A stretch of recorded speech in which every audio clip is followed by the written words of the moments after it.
So, let's go. Time.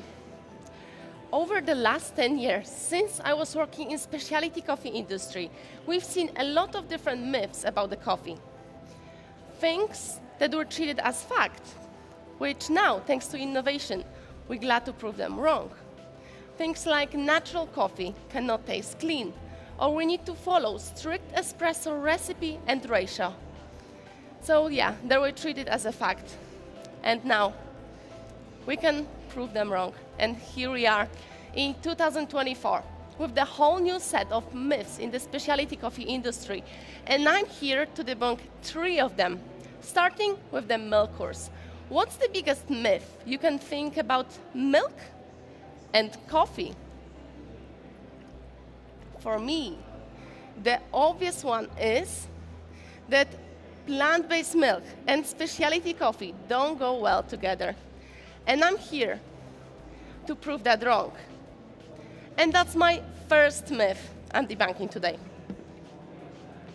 So, all we need is a special blend of milk and the right coffee. The right coffee is coming from Los Nogales in Colombia. There, Oscar Hernandez grew his coffee in Willach, about 1,600 meters. He created a new processing protocol to his Typica, bringing out the red fruit notes that you will feel as a cherry in your milk beverage. In order to create milk beverage that will be tastier than with cow milk, we start with 60% of rice milk for neutral base. We top up with 10% of coconut to carry the flavor, and 30% of Oatly, new product, Oatly Light, to increase the mouthfeel. And in order to create milk beverage that will taste with amazing mouthfeel, we start with a recipe of 20 grams in and 41 grams out. To get the notes, judges, please write down.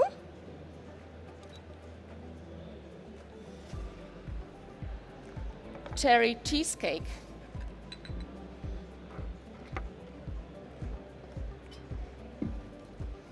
Hint of hazelnut.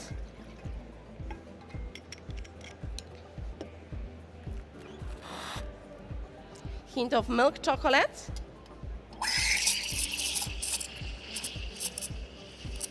And cherry aftertaste.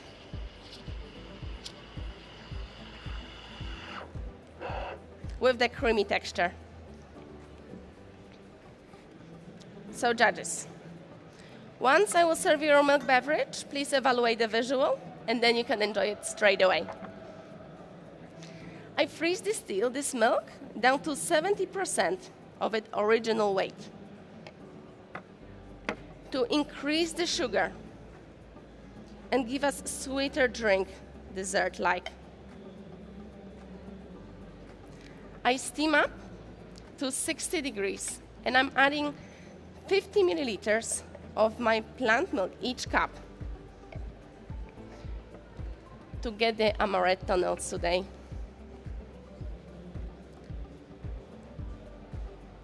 And by debunking my first myth today, I'm showing that I'm not using this milk as alternatives.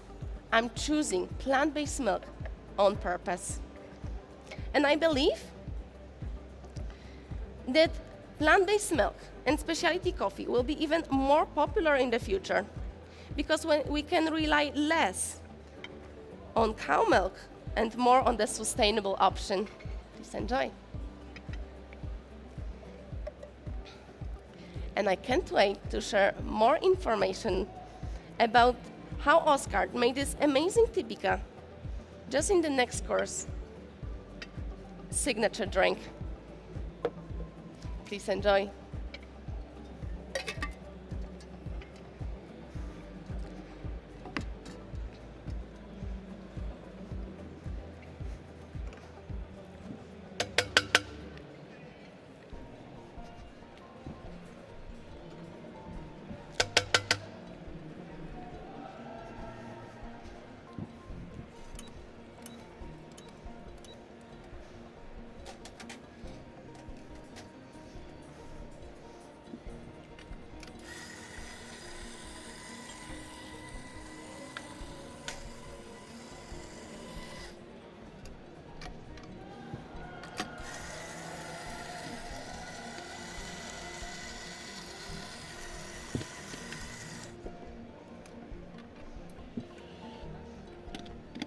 So judges, let's move on to my next course, signature drink, where we're gonna bust something that it's a bit hot topic at the moment.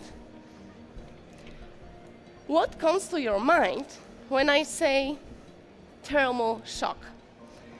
It's a hot topic at the moment, and you probably think about several different things. And you might heard that thermal shock coffees are infused.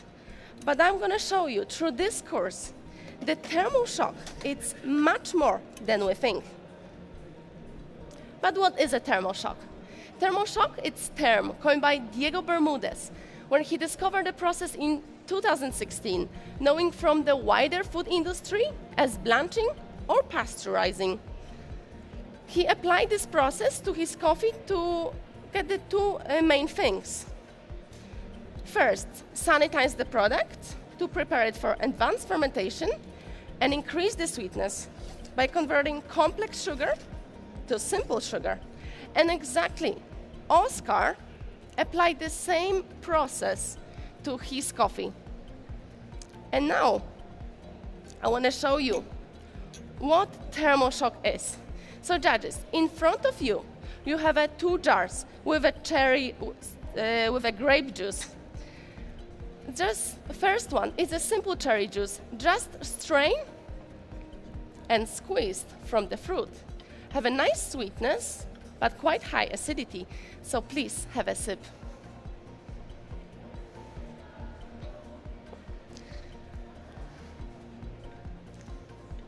The second one, it's the same batch of cherries, but with thermal shock applied. We use exactly the same process. We put the grape into 95 degrees water for 30 seconds, exactly the same process as my coffee. And after 30 seconds, we place them in the cold water to stop the process.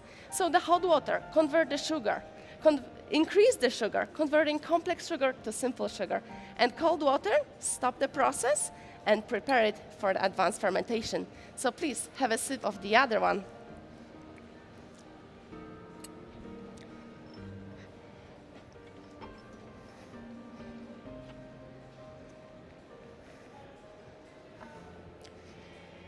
And as my first ingredient to the signature drink, I took this thermal shock grape juice and I fermented the same way as my coffee with a ratio.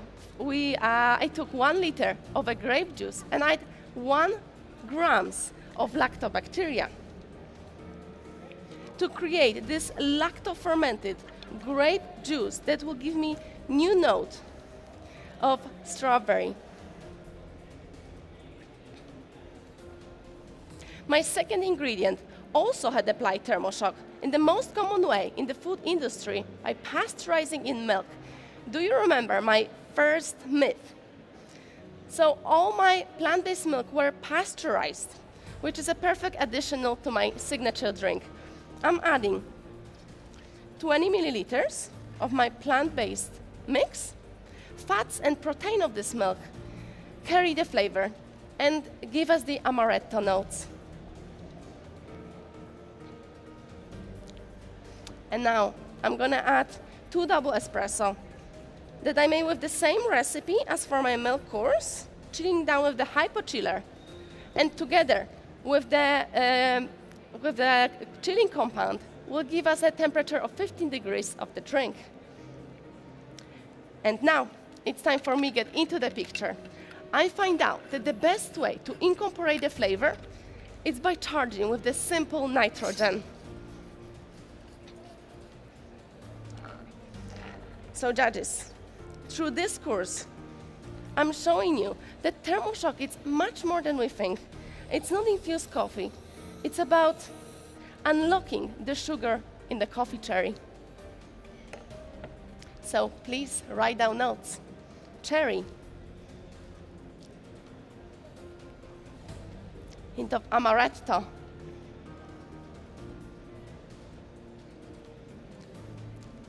Hint of strawberry.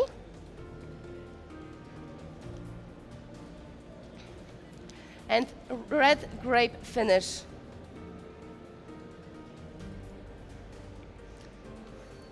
With the creamy texture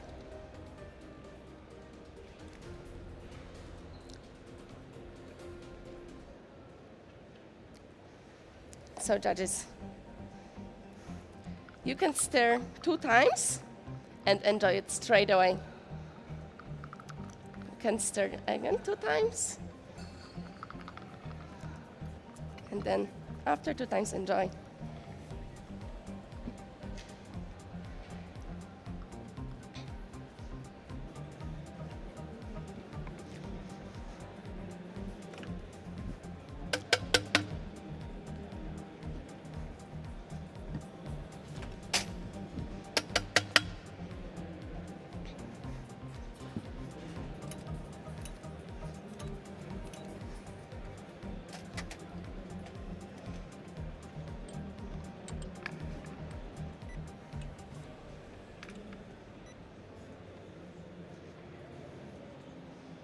So judges, if you're ready, let's move on to my last course, espresso, where we're gonna bust the greatest myth we've been facing this day and age, that decaffeinated coffee cannot be tasty. That's right, judges. All the coffees I've been serving you today have 0 caffeine. Oskar has created this new processing protocol when he adds the special yeast to the fermentation. So normally, the caffeine is removed after coffee was already dry, which remove caffeine, but also the nice flavors. So Oskar made this new process where he removes all the caffeine during the fermentation. He adds to the fermentation special yeast, which as a byproduct of fermentation create ethyl acetate. Ethyl acetate bind into the caffeine and simply remove it after fermentation is done, giving us world first truly tasty decaf. And after, the coffee was washed and dried in the special billet dryers to ensure that clean finish. And this means we have a more soft green beans, needing a special recipe correction roasting approach. We start with the low temperature on the start of the roast and slow development to balance the vibrant flavor of this Typica. And this means we have more soluble coffee cherry with beans, needing a special recipe of 20 grams in and 41 grams out.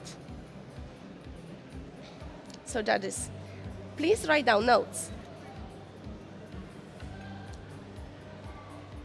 Notes of cherry,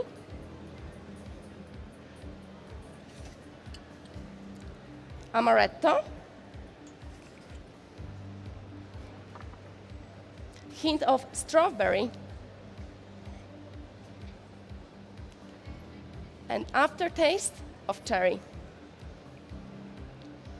Medium to high body, syrupy texture, medium to high acidity, medium bitterness, and medium acidity. Sorry, correction. Medium to high acidity, medium sweetness, and medium bitterness.